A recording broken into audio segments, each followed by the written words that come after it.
This is a Headgum podcast. I go to the coffee shop, get a latte and an iced vanilla, thank you, and read my book for like an hour. But this is the problem with you, Yeah, is that you have this life that I want, and you have no problem telling me about it. I'm like, that sounds amazing.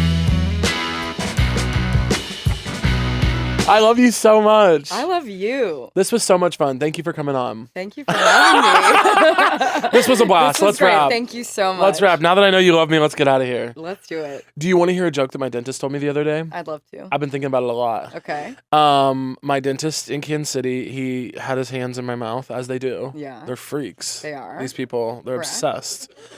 He goes, okay, here's the joke. You ready? He goes, this man walks into a bar, right? It's an empty bar. Okay. And I'm paraphrasing because, I don't remember all of it. He walks into a bar, and it's an empty bar, and he's thinking, man, this is so nice. I got the bar all to myself. I just got off work. He sits down at the bar, and it's just like a bunch of empty tables, some nuts on the counter, some empty stools, things like that. He's in there alone, and he orders a beer, and bartender brings him a beer, and then he hears, hey, man, that's a really nice shirt. He looks around. Bartender's all the way down at the other end of the bar, not talking to him. And he's like, whoa, who said that to me, right? And then he's like, man, I think I'm hearing things, but it's just been a long day. Maybe I'm just making things up in my head. So he goes back to his beer. And then a couple seconds later, he hears, and that's a nice tie, too. You look good. And he's going, whoa, who said that to me? So he calls the bartender over and he goes, hey, let me close out my tab. I think I'm going to get out of here. It's like haunted in here. I'm hearing voices. Yeah. The bartender goes, well, what'd you hear? And he goes, what? Someone complimented my shirt, my tie, told me I looked good today.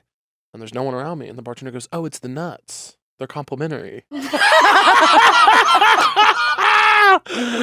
really like that. I love that. I laughed for about 5 minutes. I thought that was really funny. Good for your dentist. Isn't That's that an nice? amazing joke. I like him a lot. He took a big swing with that one, with his hands in your mouth, and Yeah. that's amazing. He took a big swing and it paid off. Yeah. You have great teeth, by the way. Shout out to my doctor. Shout out to my dentist. He's been in there doing stuff. Good at many things. Good at many things. I really do love that joke. Because I didn't see it coming personally. I really didn't know where you were going with that. When you hear those like old school kind of dad jokes, you're always looking for the like, okay, where are we, but man, they really got me on that one. That's a good one. What's going on with you?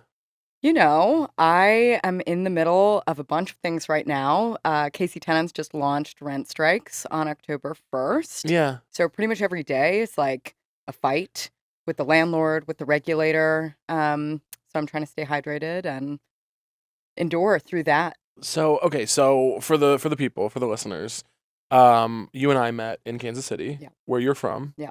And you lived in Kansas City, you go to the East Coast for college for a little bit. You then live in Chicago for a while. Yeah. You're doing a bunch of organizing during that time. You're a political organizer and a genius and my friend, and I know you don't want to do that, but you go back to Kansas City and you start the Tenant Union. And so KC Tenants is the citywide tenant union in Kansas City. You'll do a better job of explaining it than me. But first of all, before we even talk about the rent strikes, because I do obviously want to talk about that, what is a tenant union and what is the point and why are you doing that? Yeah, so a tenant union is kind of like a labor union. A bunch of neighbors get together and they recognize the central premise of a union, which is that we're stronger together than we are as individuals. Alone, we could write a nasty email to the landlord and say, such and such is wrong with my unit. And the landlord could say, delete, like, I'm not going to do anything. Fuck with you, this. don't care. Exactly. Yeah. So together in a union, we have a lot of power. And fundamentally, a tenant's power is their rent. We actually pay the landlord money, which allows the landlord to run their business and pay their mortgage and pay their utility bills and all the rest of it. So a union is about taking seriously what a tenant's power is and the power that they have with their neighbors, too. Should they take that seriously and get together and organize? So that's basically what a tenant union is. A lot of people don't even identify as tenants, though. So we actually have an even more fundamental problem, which is telling people that they're tenants, defining what that means for people, and also moving people out of what is often a sort of starting orientation around shame.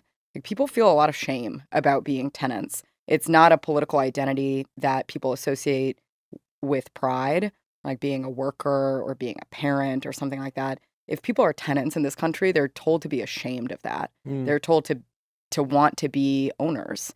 So we have a lot of work to do to move people into a sort of powerful identity as tenants, and then into action to knock on their neighbors' doors and get together and try to do something to improve their conditions. You said something really interesting to me, because I had been doing some work with KC Tenants before I bought a house. And then we had a little bit of a talk where I was like kind of bummed. I was like, man, I want to, like, I feel like, I want to be a tenant. And you said this really great thing that I thought was really interesting. And I think about it a lot, which is that if you bought your house on a loan, you're a tenant to the bank. That's right. What does that mean? Like, say more about that. Yeah, so at KC Tenants, we actually have a pretty broad definition of tenant. It includes people who rent their homes. That might be the kind of traditional category that we think of as tenants. We also have a lot of people active in our union who are working class homeowners, and they're tenants of their banks. We call them bank tenants. They don't own their home outright. They're actually still on the hook for a mortgage payment. That makes them tenants in a way. And in a way, they share a lot of interests with the sort of renting class in this country. And then we also talk about unhoused people as tenants at large. A lot of those are people who were previously tenants who have been displaced onto the street. Some of them are aspiring to be tenants. So they've sort of self-identified within our union as tenants at large. And we actually think it's helpful to think about tenant as a pretty broad identity. We are on purpose trying to build a big tent across all the lines that the other side uses to divide us: race, class, gender, sexuality, everything, because there's power in numbers, and we're up against some of the most powerful, potent forces in the global economy. Yeah, this is gonna be a tough interview for me because I just want to listen to you talk. Like I'm like, as soon as you start talking, I like forget. Usually I'm doing a little bit of math about where I'm taking the conversation, and you're talking, and I'm just like, yeah. I just love listening to you talk. I think you're... It's also going to be a tough interview because I'm not a comedian, and I'm going to keep being like, it's real estate capital. That's the problem. No, that's what we're here for. There has been a big negotiation with us and our fans since the beginning of this podcast about whether or not this is a comedy podcast, and it remains to be seen. I say no. I say it's not a comedy podcast. I say it's a podcast, and if we happen to be funny, fantastic. But, so, you're doing a Ren Strike right now, and tell me about that. What is going on with the Ren Strike? Yeah. So this is where we get really nerdy real quick. Yeah. Basically, the government is in business with our landlords. And this is not something that a lot of people know, but the government has big business with the landlords. There's two government-sponsored banks called Fannie Mae and Freddie Mac. Together, they do $150 billion in business with our landlords every year. And that means our landlords get loans on very sweet terms with almost no strings attached. And some of these landlords are the biggest and the baddest. And I don't mean bad as a compliment in this scenario. Yeah. This is bad in the actual way. This is bad in the actual sense. They keep their tenants living in squalor. And as we know right now, the rent is too damn high. All of us are paying more rent than we've ever paid before for worse conditions than we've ever endured. And that's a problem. That's a huge problem. And it's an even bigger problem that our government is essentially enabling it. So we're now running coordinated rent strikes in buildings with these types of federal loans to actually attack both the landlord and the federal regulator. And what we're seeking is federal rent caps at 3%. We want new ownership in these buildings that are on strike, and we want collectively bargained leases so that the tenants can actually have a say-so in the protections around their homes. So what does a federal rent cap at 3% look like? Is that, for someone who's not as smart as you, me, 3%, does that mean that the rent can only go up by 3% every lease? Yes. Right. So is that annually? Yeah. Right, so that would be annually. And even that is a lot, right? The rent is too damn high right now. People can't endure rent increase after rent increase after rent increase. But the reality of the market today is that it's basically the Wild West. There's no regulation, right? All the time we have tenants calling our hotlines being like, is it legal that my landlord is hiking my rent 200%?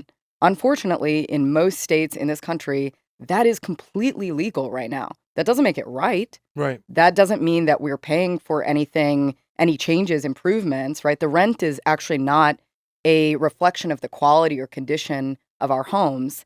It's whatever the market will allow. And the market is just a bunch of white dudes in suits who made some shit up.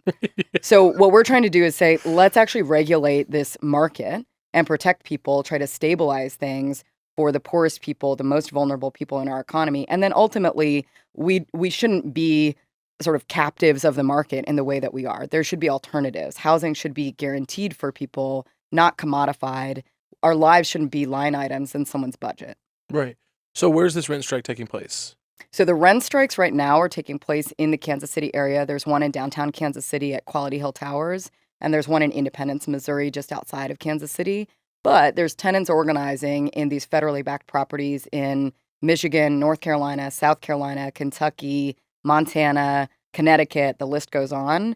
So the threat to the federal regulator is, listen, either come to the bargaining table with the tenants right now, stop these strikes, help protect your precious market, or unfortunately, we're going to be on a path to rent strike in all of these different places with federally backed loans across the country.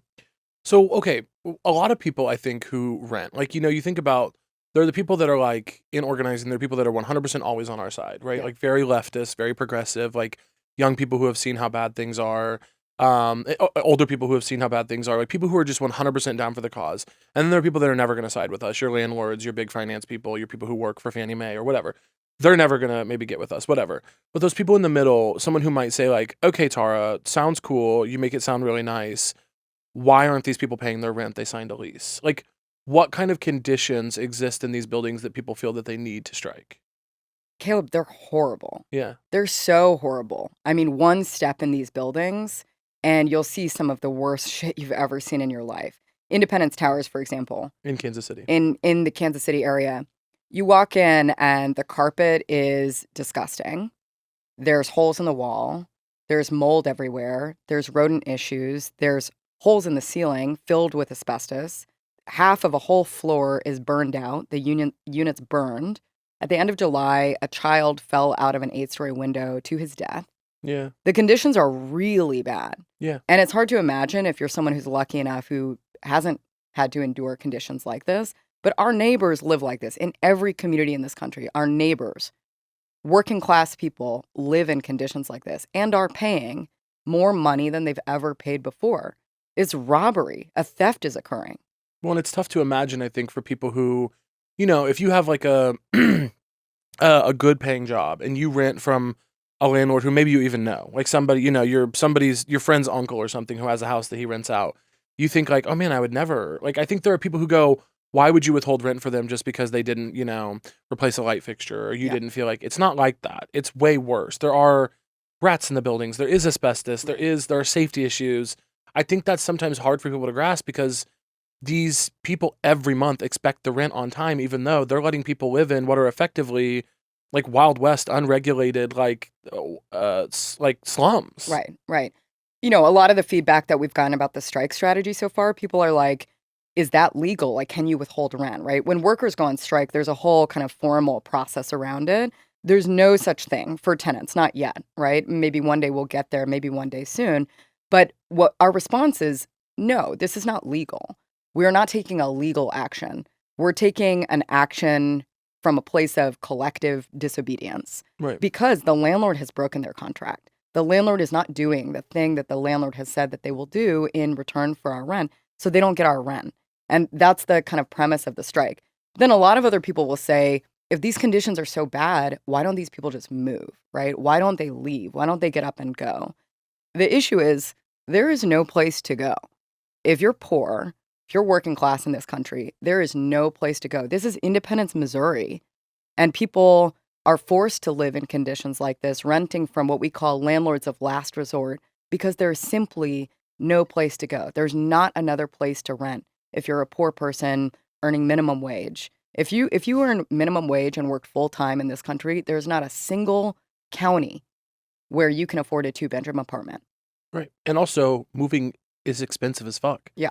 Who's going to move your stuff? Like Right. if you don't have I think also a barrier sometimes for people understanding how serious it is like everyone doesn't have the social and financial safety nets that a lot of people just assume. They go like, oh, my buddies could help me move. Yeah. Some people don't have that kind of community because their buddies are also working full time and have kids, or like it just doesn't exist in the same way that you think of it.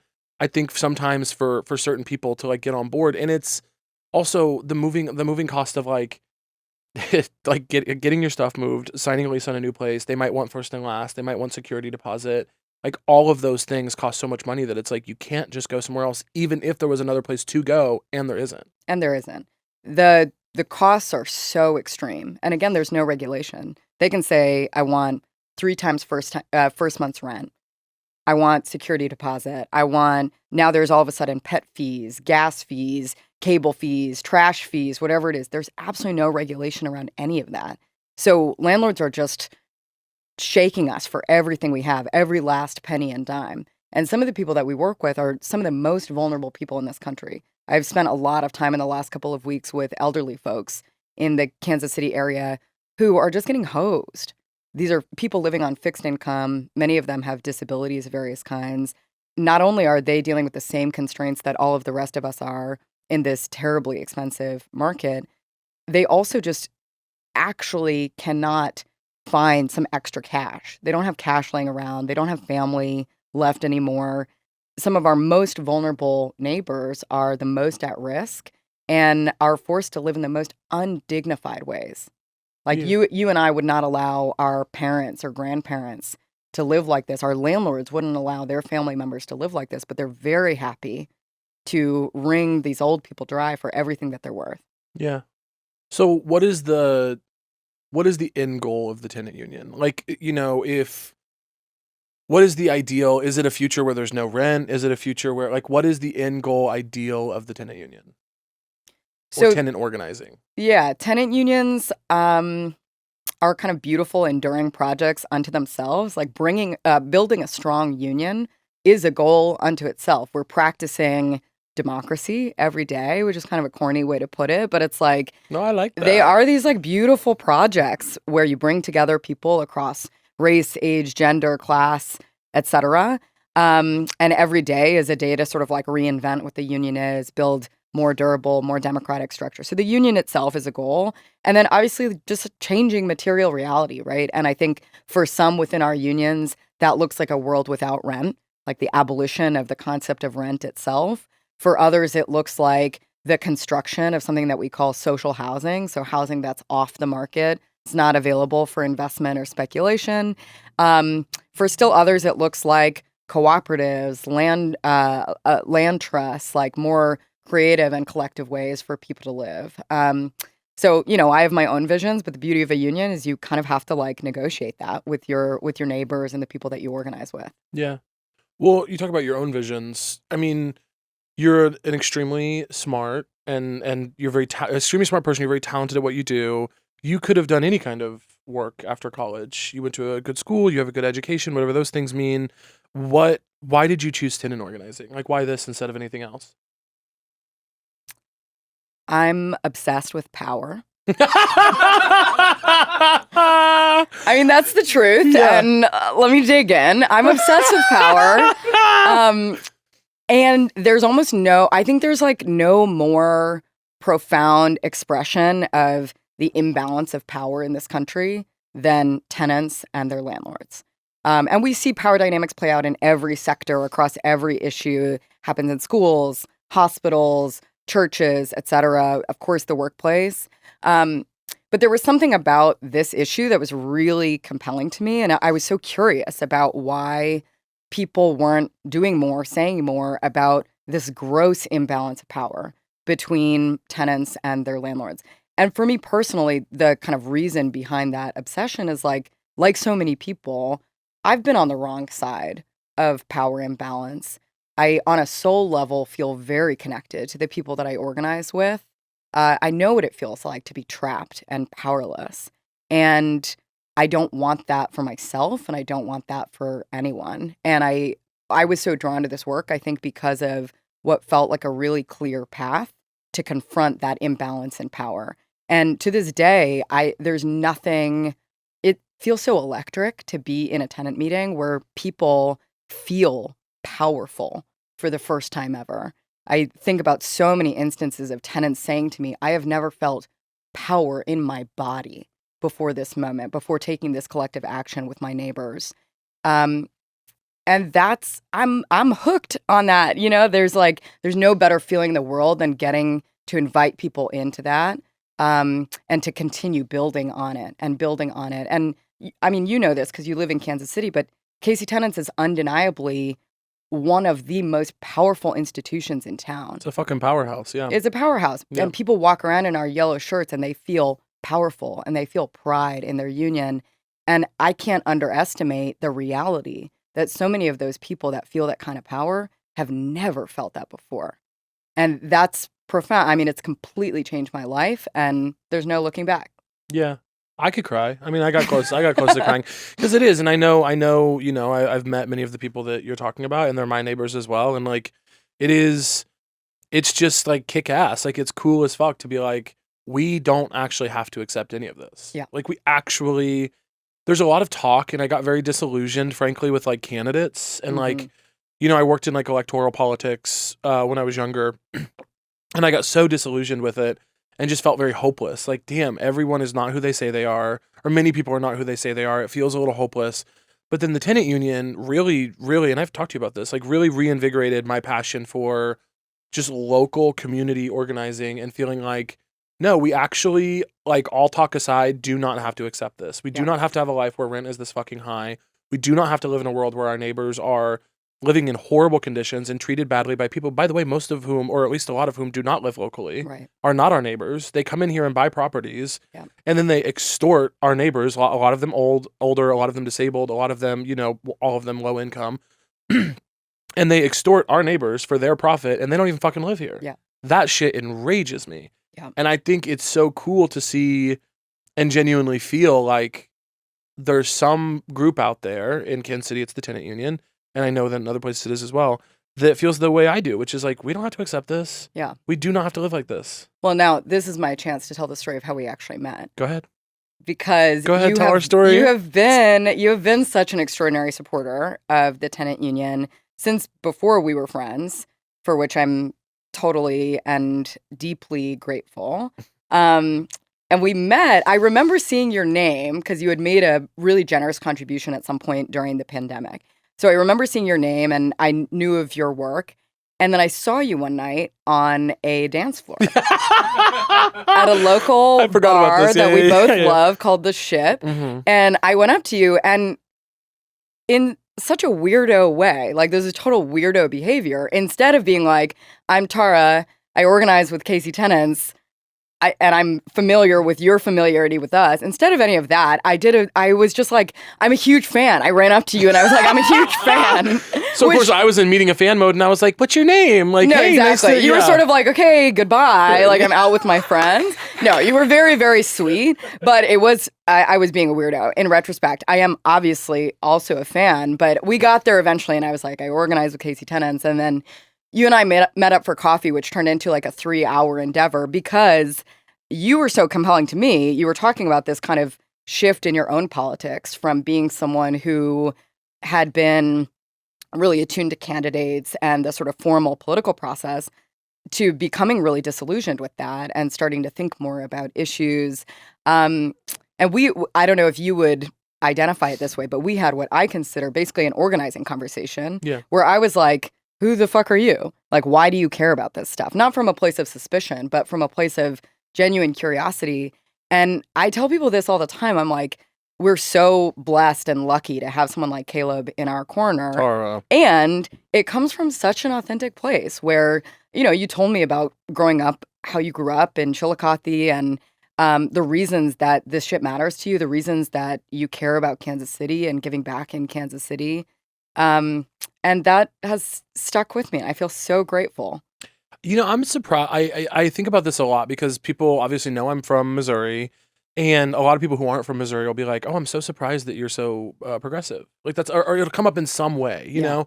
And I'm like, it's really funny to me that people come out of my circumstances being conservative. Actually, Like, I'm sorry, I just don't understand it. Like, the Missouri values I grew up with were like kindness and generosity and worrying about your neighbor and specifically fairness. Yeah, I have there's a very long thread of my childhood of like a lot of Republicans that I grew up around, they were at that time very obsessed with fairness. Yeah. And that has kind of gone out the window for a lot of different sectors of the American political life and societally in general, I think. But I don't like things that are unfair. Yeah. It pisses me off. I don't understand. I'm like, it doesn't make sense to me that someone is paying their rent. So you had the capital to buy a multi-unit building. Fantastic. You got that money however you got it, and you bought a multi-unit building. Okay, so then you decided to enter into contract with people to rent out the place. You have a responsibility to them. Yeah. That's the fair thing to do. They're paying your mortgage. They're making you money. Right. You do nothing. You have no real job. Landlords do not have a real job. Most of them don't even go to their buildings and fix anything. They have contractors for that. Yeah. So here you are, a person with no job, and you're existing off the money of people who often have multiple or very arduous jobs, or actually important jobs. They're teachers, they're nurses, they're, firefighters. And the only thing you have to do is make sure that they live in a safe building that's clean, where they can raise their kids and wake up and go to work and be a part of society. And you can't even do that. That to me is fucking insane. And yeah, we did grow up poor. We rented my whole life. My mom still rents. Yeah. Like I rent as well. I'm still a tenant, like it just doesn't make any sense to me. And I was so happy to learn about KC Tenants. Well, the fairness thing is super interesting because I think you're right. Like, so many people, regardless of political affiliation, actually share our values, right? Yeah. And we see this all the time in the tenant union. We've organized straight up Trump voters. I remember this we had this great campaign a couple years ago. jail? Yes. I love this story, please. Yeah. Yes. We had this great campaign in a trailer park, it's in Kansas City, but right outside of the city proper. And this trailer park, we had heard everyone was going to be displaced so that the county could build a new jail called Hart Village Trailer Homes, right? And we were like, okay, we probably have to go organize there. And we sent out a scout in advance, and the scout went and kind of surveyed. We do this to try to figure out how many people it's going to take to knock all the doors, whatever. The scout went out and counted all the doors, but also came back and was like, there's a lot of Trump signs out there. And so we had this debate within the union. Some people were like, I'm not trying to organize racists into the union. Like, there's no way I'm not knocking on those doors. And other people were like, hang on, we have a community agreement that says we don't make assumptions about anyone, about anything. And those might be our people, and they are going to be displaced so that the county can build a jail, which we all agree is wrong. We have to go knock those doors. So the latter category won out in the end. We said, if you're not comfortable knocking doors, don't go out. But some of the rest of us are going out. And we knocked those doors. And first of all, we definitely found Trump voters. We also found Black families, Mexican families. We found working class white families who are not Trump voters. We found a whole mix of people, all of whom were like, we're about to be screwed and we're trying to do something about it. So within a week, we had 111 of the 120 families signed on with the union. And we ended up winning multiple millions of dollars to support their relocation. We canceled their rent for 6 months. I mean, it was this amazing campaign where by the end of it, some of these Trump voters were joining their neighbors in chanting, homes, not jails. That's think about that. That's an abolitionist chant. That's fucking crazy. It's amazing, right? Yeah. And, we did not knock on doors like teaching lessons about racial capitalism or something like that. But through the union, people get a political education.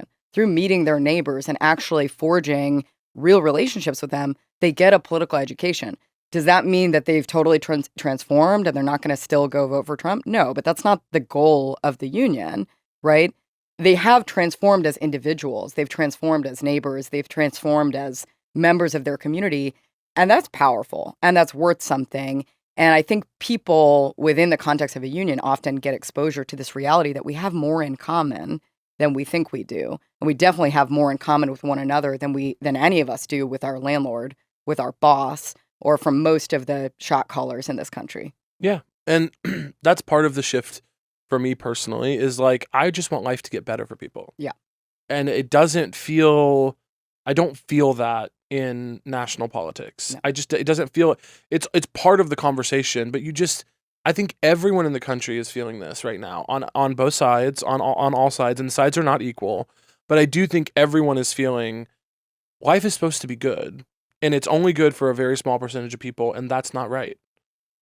And we want something different, period. And I just think the things like the tenant union and things, and I love, that's my favorite story from the tenant union, by the way, because it has very much informed my understanding of where I'm at in the political scheme of things now, where I'm I don't want to convince you to vote like me. I do want you to take care of your neighbors, and I want to take care of my neighbors, and I would like to be a neighbor that you also take care of. I want to be in community, whatever that means, and I just want everyone to be safe and feel good and have a nice life. Yeah. And I don't, it feels juvenile to say that. It feels like, oh, okay, you know what I mean?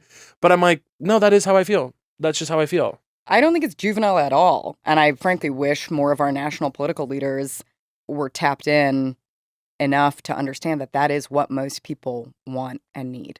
Yeah. Right? Across every line that people might use to divide us, people want to feel safe and secure in their homes. They want their kids and their parents to be taken care of. They want their community to be safe and their neighbors to be secure. These aren't radical things. They're not radical in any one direction or the other. And I don't think it's juvenile at all for that to be your politics. Yeah. I think that is most people's politics, and it's unfortunately misrepresented and completely distorted in our national discourse. Yeah. So what do you say to someone who's listening and is like, I don't live in Kansas City, unfortunate. I live somewhere else, and I'm inspired by everything you've said because you've talked so beautifully about the work. So someone who's listening and they're like, I'm so inspired by what you said. I want to be part of a tenant union, or I want to organize in that way, or I want to have these beautiful stories about crossing lines and like getting together with my community. What do you tell those people? How do they do it? So we've just started a National Tenant Union Federation. And I knew We launched in August, Mhm. and we have 5 founding locals. KC Tenants is one of them. And then we have a local in Kentucky, Louisville Tenant Union, one in Bozeman, Montana, one in Chicago, one in Connecticut. We're going to grow next year. We started small on purpose because we're actually kind of figuring out together what a tenant union is and how to be as powerful as possible. But people can organize their neighbors anytime. They don't need my permission, right? Like, I have a lot of friends across the country who are taking to just printing out little letters, sticking it under all of their neighbors' doors, convening meetings. We have a bunch of tools to support people to do that. But also, people have really good intuition about this stuff. Actually, once they actually get that going, I've been so inspired to see Starbucks workers organizing across the country, people sort of taking it upon themselves to organize their workplaces. And it's the same project, essentially. It's going and introducing yourself to your neighbor, getting together with a bunch of neighbors to discuss what's going on with the building, what could be done about it.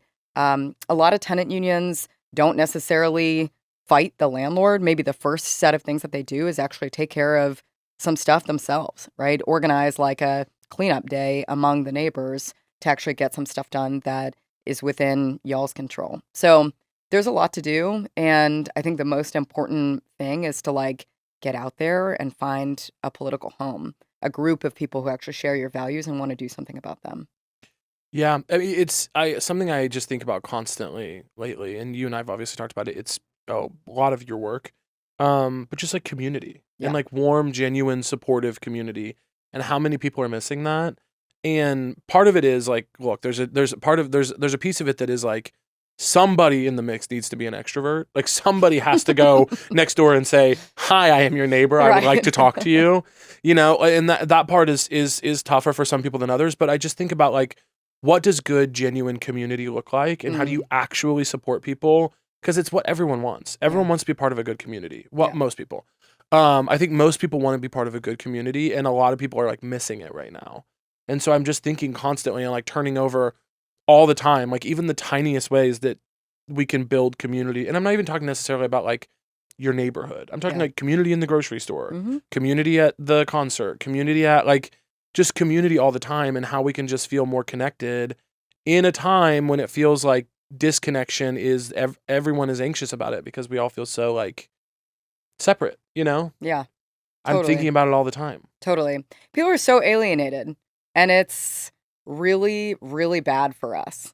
It is, and I want and the thing I think about all the time, and this is not to be like, damn, that's crazy, couldn't be me, but it's like that is not my experience. Right. I am lucky to be a part of a lot of warm community. Well, you're not just lucky. You also work hard for that, and it's beautiful. Yeah, no, it's true. Don't edit this out because it's true. It's you work really hard to cultivate a beautiful community, and that's, I think, one of your best attributes, most beautiful gifts is you bring people together all the time. You're extraordinarily generous with your time, with your energy, with your resources, etc. And so few people have that instinct, and it's not their fault. Actually, we live in a world that conditions us against building that, right? Even in our homes, right? In the context of an apartment building, so often when we're organizing with people, we hear people say to us, I keep my head down. I don't know my neighbors. I just come here, I close my door, I watch my television, I leave in the morning, I go to work. People have been told, keep to yourself, right? Do not actually connect with the people around you. And also, some people just straight up do not have the time or the energy, right? Like people are working 3 jobs to pay the rent. So not everyone has the sort of luxury, and it is unfortunately kind of a luxury these days to build rich community, but it's not just luck that gets you there. It does actually take work. And there is actually a cost when people don't have that. Like the alienation and the loneliness is so corrosive to the human spirit, I think, and leads to so many of the horrible things that we see in this world.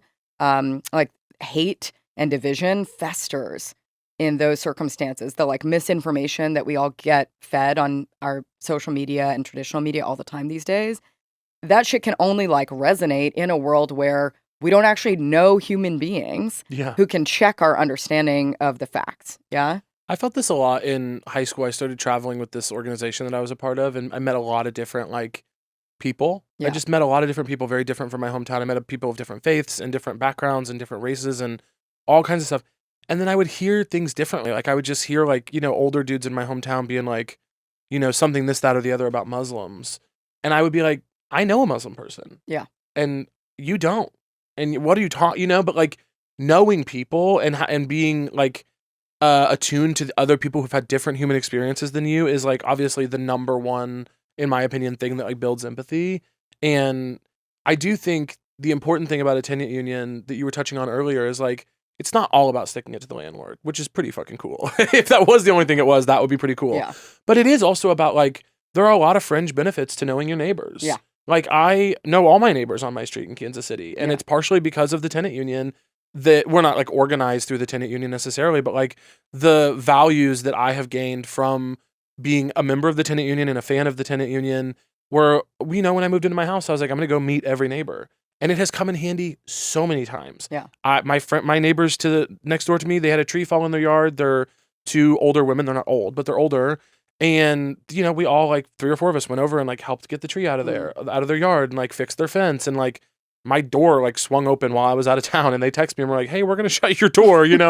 Just things where like you have to know the people who live around you before it's necessary. Yeah. You know what I mean? Because then it will be there for you. Can I tell you my favorite story about this? Yes. You've probably heard this before, but you'll love this. So Denise Brown. Midtown Denise Brown. Midtown Denise Brown. So Denise Brown, leader with KC Tenants. Mm-hmm. She's an icon, first and foremost, and an older Black woman in our base. And she joined the tenant union a couple years ago. I know and this one, specifically the neighborhood union that she's in is quite diverse. Midtown Kansas City is quite diverse. It's Black, it's white, it's young, it's older.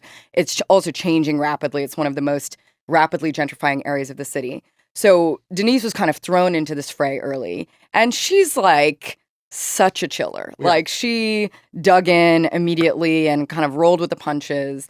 There's this amazing moment where there was a reporter in town from a big national news outlet, fall of 2022, and he was kind of following the union around for a week. And in the way that reporters sometimes do, he was like looking for the cracks, right? He was kind of like, I don't buy that this is all working the way that you all say it's working. He was like looking for the division, looking for the like vinegar. Right? Sure, you've got the young gay people and the Trump supporters doing rallies together. Right, exactly. I'll be the judge of that type of stuff. Yeah. Exactly. And it's like, yeah, I get it. It kind of sounds a little kumbaya, made up, whatever. But he was kind of walking around looking for these examples of like fissures in the union. And one of the funniest encounters that I observed to this effect is that we had just had this massive action in City Hall where we sat in city council chambers, took over the chamber, shut down the council meeting that day. We had been in a big fight with the mayor and the city council that week. And we had this massive action, and it was a huge success, but also someone was arrested and blah, blah. It was this like high intensity thing. So afterwards, a bunch of us met up at the local wine bar that is a big supporter of the union to decompress a bit. Denise Brown was there. The reporter was there. And over wine, the reporter turns to Denise and he goes, Denise, what do you think of all this pronoun business? And Denise sat there for a second and she was like, I don't mind it.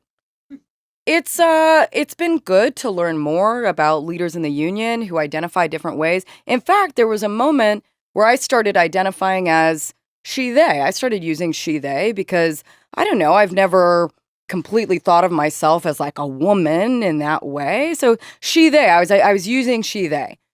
But then I had to shift back. I had to shift back to she, her. And the reason I had to shift back is people were getting confused. She's talking to the reporter. She goes, people were getting confused. They started to think that maybe I was gay. And I needed to make sure that people know that I'm obsessed with that dick. This reporter turned ghost white. I fell on the floor. I absolutely lost it. Yeah. But that sums it all up. You know what I mean? She said, I'm cool with she, they, but I'm beating the lesbian allegations. Exactly. I will beat those lesbian allegations, today. Will not stand. They in today. Yeah. I need men knowing what I'm about. Exactly. So this is like, I mean, the pronoun stuff comes up all the time, right? But it's like, we've got, elderly people being exposed to like newfangled concepts. We've got kids in our unions sort of being taught lessons by the elders among us. We've got like cultural competency we have to pass across race lines all the time. There's like all sorts of negotiation like this. But people like, outsiders are always suspicious of this. This reporter was kind of suspicious that this thing actually like works. And the reality is people are genuinely quite curious about one another. And if folks understand why something like pronouns are used in a union, and it's about respect and about treating someone with dignity, our leaders are like, okay, cool, it's not a big deal. Also, when you remove these like these national conversations about things like pronouns and trans people in bathrooms and stuff, when you remove it from the national context of like these scary people in some city, almost always Chicago, that you don't know, that want to that's this amorphous like kind of caricature of a figure who wants to hurt you and your family.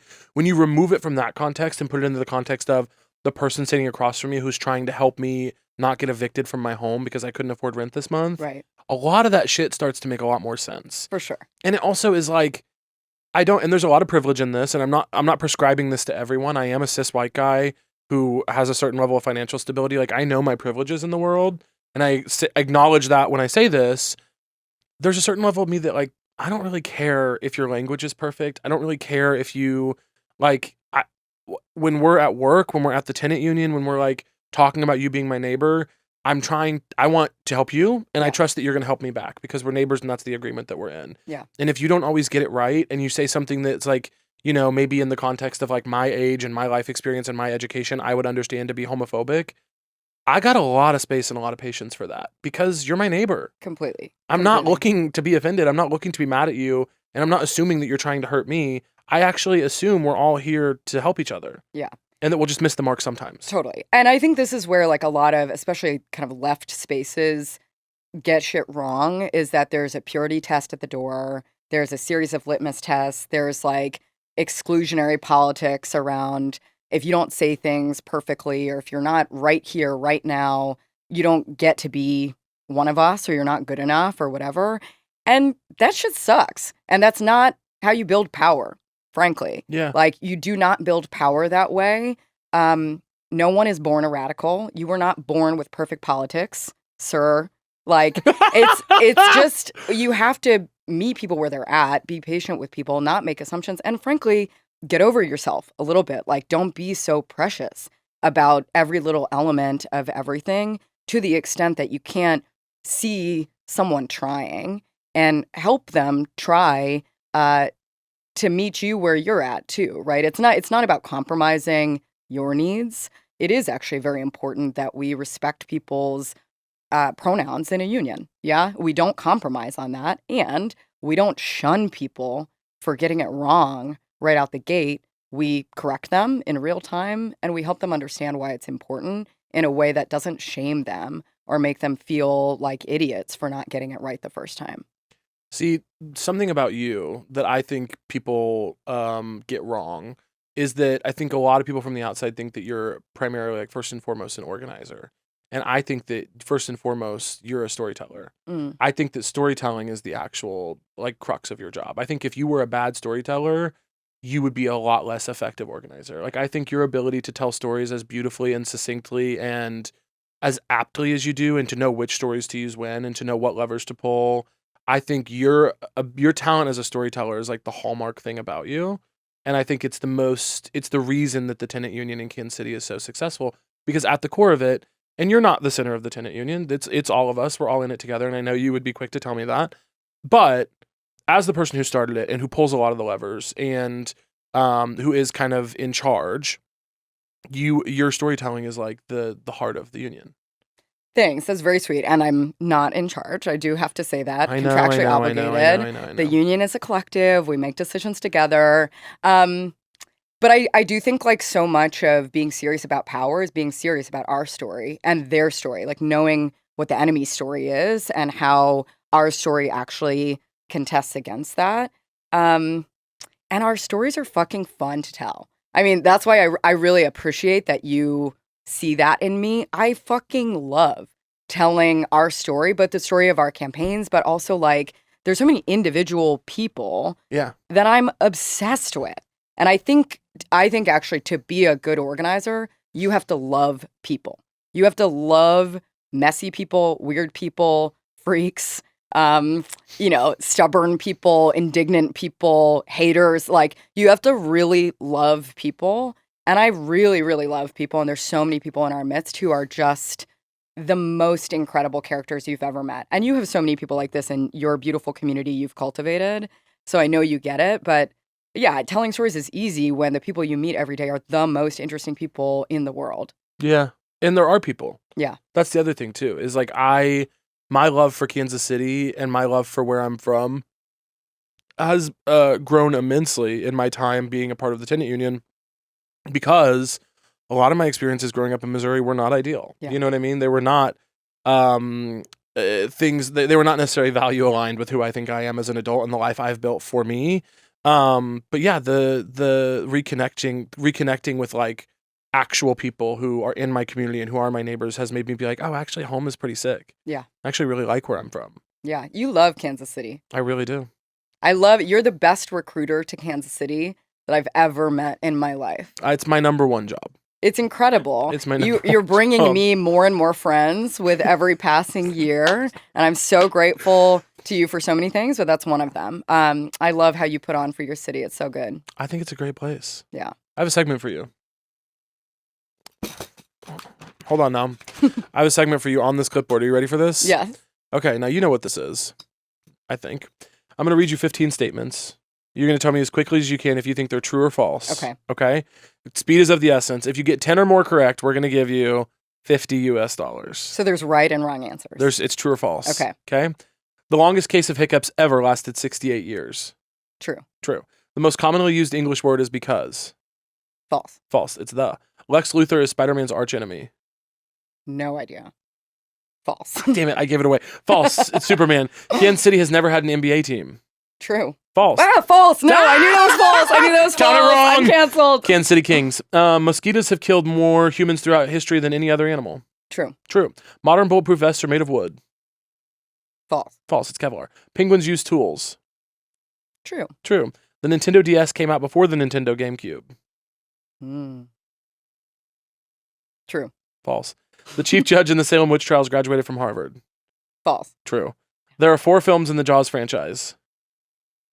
True. True. Charlie XCX's real name is Charlotte Aitchison. False. True. Cats can make over 100 different vocal sounds. True. True. There's a Domino's Pizza in Antarctica. True. False. Damn. VCR stands for video cassette recorder. False. True. There are more Applebee's franchises than hospitals in the U.S. True. False. How'd she do? 8. Oh, 8, no. You were so close. I'm really upset about the NBA team one because I knew that I knew the right answer, which is that we have had an NBA team.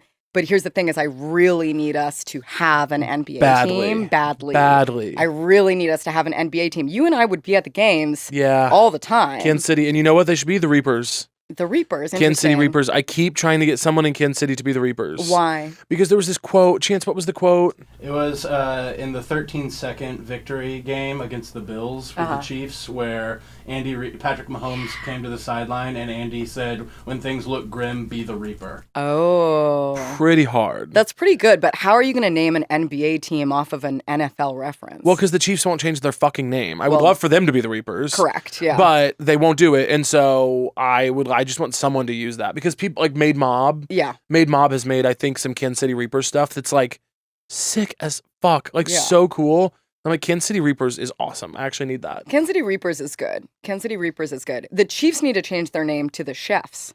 Chefs would be cool. Chefs would be good. There's a already little merch. weak though. Yeah, it's not the strongest, most powerful name in the world, but there's already merch that says "Let's Eat," which I think is really cute. That is cute. Yeah, there's so many cute and there's so many options basically for the Chiefs. I don't know why they insist on racism. That's your team. Tell me. That is my team. I love it. I wouldn't change the thing. About the Chiefs. Yeah, I love it. Love it. I'm going to stand beside them. No, I would change it to the Reapers immediately. I think that's so cool. And Andy Reid's our greatest head coach ever. I think it's like a perfect pivot. You love Andy Reid. Is he your favorite Kansas Cityan? Oh God, that's such a hard choice. You know, no, do you know Charles Goosewell? No. Charles Goosewell was a columnist for the Kansas City Star. And I believe I've sent you this quote probably more than once. And I think I've said it on this podcast more than once. Where Charles Goosewell had a quote about Kansas City. He's a lifelong Kansas Cityan. And he said something to the effect of, I might butcher it a little bit, but he said, it used to be when people asked me how long I've lived in Kansas City, I would say with a bit of provincial shame all my life. Yeah. But now I say it as someone who knows my luck. It's where I've laid up my rich store of friends and good times. Oh, I love that. Beautiful, beautiful, beautiful quote about Kansas City. And also to me encapsulates my experience with being from the Midwest. Was for a long time, I would go, oh God, I'm from, the middle of nowhere. Yeah. And then I just something clicked and I was like, no, this is the coolest thing ever. Yeah. Where I'm from is the best place. Totally. Nobody's from a better place than me. Totally. There are other places I like and there are things I like about other places, but none of them are where I'm from. Right. And, it kind of fits in with my whole mentality of the last several years. And I hope the rest of my life, which is like, nothing, I don't do anything cool. Like what I do is cool because I'm doing it. Like sure, yeah. I bring the cool to everything I do. If I wear something, it's cool. If I listen to something, it's cool. Right. Stuff is cool because I'm into it. I'm not into it because it's cool. Yeah. You're not aspiring, you're living. Like you're doing the things and that makes it cool for you. Yeah, I love that. I struggle with Kansas City sometimes. And then the moment I leave, I'm like, don't fucking talk about my city. That is my favorite place in the world. Take me back. That's the best city in the world. I also think about this sometimes, the phenomenon you're describing of like so many of us, I think, grew up with some kind of shame about where we were from and it's kind of a nothing place, flyover country, whatever. I remember like being away for college and sort of rediscovering pop country music that like the dudes I went to high school with would play all the time. And I was like, I'm better than that. I'm smarter than that. I don't like that music, whatever. And then the second that I was out of that context, I listened to pop country and I was like, this is incredible. This Actually, is crack it's good. to me. It's commentary. It's good. It's important. Exactly. I've like completely re-embraced it. I listen to country radio all the time. 106.5 The Wolf. I endure the like conservative radio ads just so that I can like rock out. Mm-hmm. And it's part of my re-embracing my home. It's also part of me appropriating white male culture. Taking it back. We're taking our country back. Yeah, we're taking our country back. You have great taste in music, and I won't say who you've been really obsessed with lately that lies outside of that scope, but if you only listen to 2 records for the rest of your life, okay, and you hear them everywhere. This is only these records could play in your movies and your TV shows, in the grocery store when you're shopping, in the back of the Uber. Yeah. You would only ever hear music from these 2 records. No greatest hits albums because that's a cop-out. Mm-hmm. What would the 2 records be? Okay. One of them is definitely In Spite of Ourselves by John Prine. Mm-hmm. You love John Prine. I love John Prine. Mm-hmm. I was, and maybe still am, his youngest, brownest fan. And I've always said that about you. You've always said that about me, and people know this about me. I really love John Prine. Speaking of storytellers, he was one of the best storytellers ever. Yeah. And I'm also obsessed with the type of person who's like your favorite songwriter's favorite songwriter. Mm-hmm. He's the songwriter, right? And he was also just like a kind, amazing man. He loved the Archie comics. He was like always eating his hot dogs and ketchup and whatever. There's so many little like John Prine-isms that I really love. So yeah, In Spite of Ourselves, it's a movie soundtrack. Interestingly, I've never seen the movie, but that soundtrack is amazing. And that's the first set of John Prine songs that I really got into. And then I might say the Bell album by Al Green. Mm-hmm. Oh, God, I love Al Green. So good. It's this incredible record. Liam put me onto it back in the day, and it is about, it's like his transition from pop music to gospel, and you can really hear it in the record. It's gorgeous. It's fun, but he's also singing about Jesus the whole time, and I love it. I love that. I absolutely love that for you. You know, I ask people on this show a lot. I think every episode at this point, maybe, or most of them. Well, what do you want, Tara? What do you want? What do you want out of your life? Where are you going? Where's it all going? What's the point? What do I want? What do you want? I want to win. Yeah. In my lifetime. Obsessed with power. Yeah, obsessed with Obsessed with power wants to win. Yeah, want to win. But truly, I mean, I think a lot of people in my world are less focused on winning than we all should be. Yeah. I really want to win. Like, I would prefer not to do all this, kick up all this dust for the rest of my life. Like, I want to win. I want to win a materially better world for our people. And like soon, we need it. Yeah. So I want to win. I also personally want to like chill a little bit. I feel like I've been fantasizing about slow mornings with a cup of coffee recently. Oh, baby. It's such a simple fantasy, but I want that for me. I want that for all of us. What else do I want? I don't know. I feel some like untapped creative energy these days. I do love music. I love art. Organizing is a deeply creative practice for me, but I also feel like there's more. I love design. I love fashion. Like, there's so much stuff I actually would love to do in the world. That's beyond what I am currently able to do. So I want to explore some of that. I want to learn how to swim. That's another big one. Yeah. Yeah, I don't know how to swim. It's a problem. I can teach you. Oh, great. Maybe we get to the pool when I come back to town. Let's do it. Let's go. We'll get to the Y. Yeah. You and I both big Y girls. Oh yeah, big Y girly. Big Y girly. Yeah. I love those ones for you. I see that all for you. I love that for you.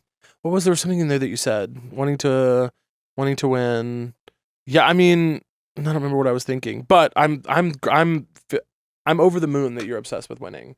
I wouldn't want anyone else in your position than somebody who deeply wants to win. Yeah.